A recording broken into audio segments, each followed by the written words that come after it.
अस्सलाम वालेकुम फ्रेंड्स, मेरा नाम है नुमान और आप देख रहे हैं नुमान सुल्तान यूट्यूब चैनल।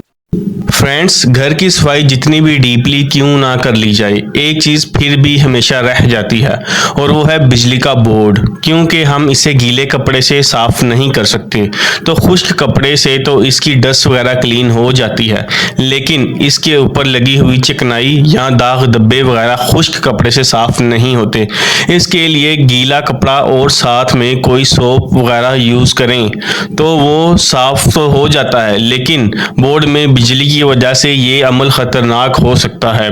तो आज हम बिजली के ऐसे बोर्ड की सफाई करेंगे जिनके ऊपर चिकनाई और दाग धब्बे इस कदर जम जाते हैं जो नॉर्मली साफ नहीं होते और वो दीवारों की खूबसूरती को भी मुतासिर करते हैं। तो अपने स्विच बोर्ड की सफाई करने के लिए हम ऐसी चीज़ का इस्तेमाल करेंगे जो कि हर घर में कॉमन पाई जाती है। अगर आपके पास इस तरह की शेविंग स्प्रे मौजूद है तो आप इसे इस्तेमाल करेंगे, लेकिन हमारे पास ये शेविंग स्प्रे मौजूद नहीं है तो इसके लिए हम दूसरा तरीका इख्तियार करेंगे। एक अदद कोई सा भी खाली बाउल ले लेंगे, शेविंग क्रीम ले लेंगे, शेविंग ब्रश ले लेंगे, इसको अपनी शेविंग ब्रश पे लगाएंगे। इंतहाई थोड़ी मिकदार में पानी डालेंगे। ये जी आप इसकी झाग को तैयार करते हैं और यहाँ पर अल्हम्दुलिल्लाह हमारी झाग तैयार हो चुकी है। चलें आप इसको अपने बोर्ड के ऊपर अप्लाई करते हैं। सबसे पहले किसी खुश्क कपड़े की मदद से अपनी सॉकेट को साफ कर लेंगे। अपनी सॉकेट के होल्स को किसी टेप की मदद से बंद कर देंगे। अब हमने एक कलर ड्राई ब्रश लेना है। शेविंग फार्म एक दफ़ा जिस जगह पर लग जाता है ये उस जगह को गीला नहीं करता, बल्कि कुछ देर के बाद ये वहाँ पर ड्राई होना शुरू हो जाता है। इससे ना तो हमारा ब्रश गीला होगा और ना ही हमारे हाथ गीले होंगे और ना ही हमें किसी किस्म का शॉर्ट लगने का खदशा है। मेन बोर्ड से अगर बिजली को ऑफ नहीं किया तो आप एहतियात के तौर पर जूता लाजमी पहने।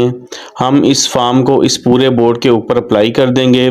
आपने इस चीज़ की बिल्कुल भी टेंशन नहीं लेनी कि इन स्विचेस के अंदर किसी भी किस्म की कोई नमी चली जाएगी या आपको शॉक लगने का कोई इश्यू होगा।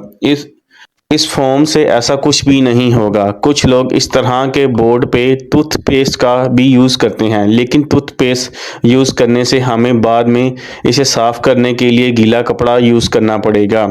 अगर हम गीले कपड़े से इसे साफ़ नहीं करेंगे तो वो टूथपेस्ट चूँकि मीठा होता है, वो बटन भी सारे मीठे हो जाएंगे।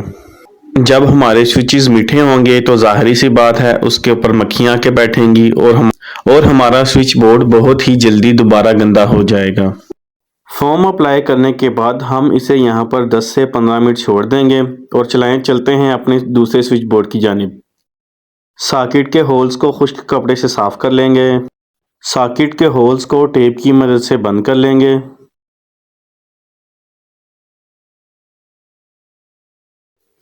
इसके ऊपर अपनी फोम को अप्लाई करेंगे। मैं आपको यहाँ पर दोबारा बताता चलूँ कि आपने किसी भी किस्म की कोई भी टेंशन नहीं लेनी। एहतियात के तौर पर आपने जूता लाजमी पहनना है, अगर नहीं तो आपने मेन ब्रेकर को ऑफ रखना है।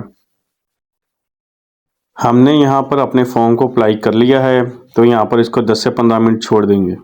यहाँ पर हमारे पहले वाले बोर्ड को 15 मिनट गुजर चुके हैं।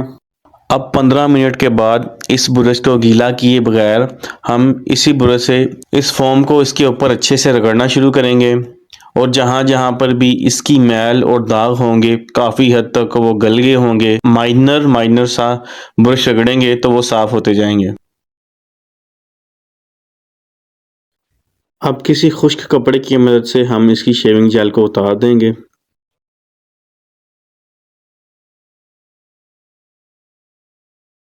अब किसी स्क्रू ड्राइवर की मदद से इसके ऊपर कपड़ा चढ़ा के जहाँ पर हमारा कपड़ा नहीं जाता, स्क्रू ड्राइवर की मदद से इसकी वहाँ पर कोनों में सफाई करेंगे।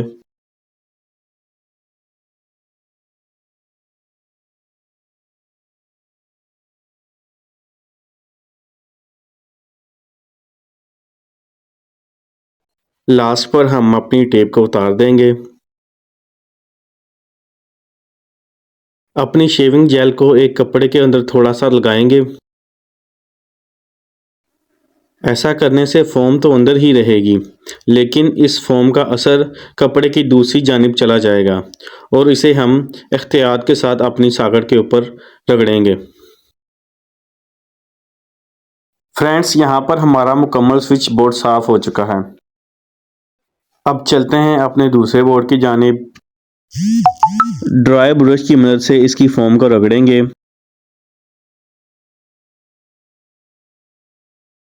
अब ड्राई कपड़े से इसके फ़ोम को भी साफ़ कर लेंगे।